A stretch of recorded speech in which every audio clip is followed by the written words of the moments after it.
Assalamualaikum warahmatullahi wabarakatuh. Perkenalkan, nama saya Raffi Gunadi, NIM 201222127. Saya akan menjelaskan tentang analisis kritis terhadap sumber hukum yang pertama dalam klasifikasi muttafaq alaih. Apa kelebihan dan kekurangan pengguna sumber hukum tersebut dalam konteks modern?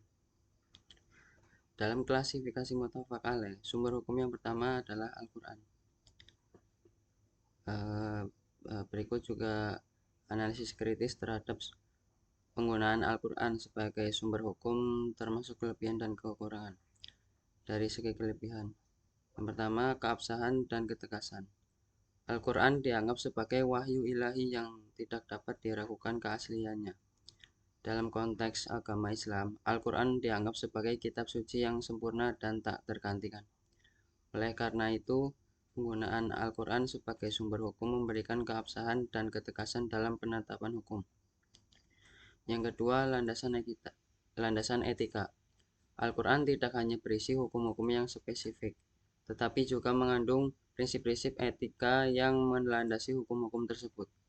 Hal ini memungkinkan penggunaan Al-Quran untuk mempromosikan keadilan, kesetaraan, dan kesejahteraan sosial dalam konteks modern. Yang ketiga, kekalahan terhadap waktu. Al-Quran dianggap memiliki kekalahan terhadap waktu, artinya pengaruh dan relevansinya tetap berlaku sepanjang masa.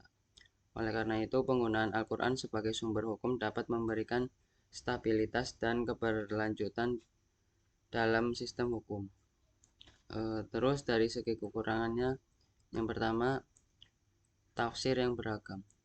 Al-Quran terbuka untuk berbagai interpretasi dan tafsir, sehingga seringkali terdapat perbedaan pendapat tentang arti dan implikasi hukum yang terkandung di dalamnya.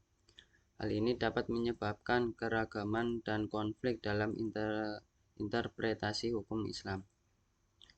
Yang kedua, historis. Konteks historis. Al-Quran diturunkan dalam konteks historis yang berbeda dan mengatasi masalah spesifik yang dihadapi oleh masyarakat pada saat itu.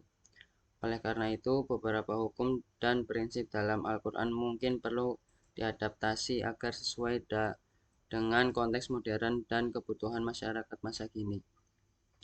Yang ketiga, keterbatasan. Keterbatasan kepemilikan pengetahuan. Al-Quran adalah sebuah teks yang kompleks dan interpretasi yang benar membutuhkan pengetahuan yang mendalam tentang bahasa Arab, sejarah, dan konteks keagamaan. Keterbatasan pemahaman dan keahlian dapat menyebabkan penafsiran yang salah atau terbatas dalam penggunaan Al-Quran sebagai sumber hukum. Dalam konteks modern, penggunaan Al-Quran sebagai sumber hukum masih memiliki kekuatan yang relevansi, terutama dalam hal memberikan landasan etika dan nilai-nilai yang mendukung keadilan sosial. Namun, perlu diakui bahwa interpretasi dan aplikasi Al-Quran dalam konteks modern memerlukan pendekatan yang cermat, mengingatkan perubahan sosial, teknologi, dan tantangan hukum yang berbeda dengan zaman ketika Al-Quran diturunkan. Oke, cukup sekian dari saya. Kurang lebihnya mohon maaf. Wassalamualaikum warahmatullahi wabarakatuh.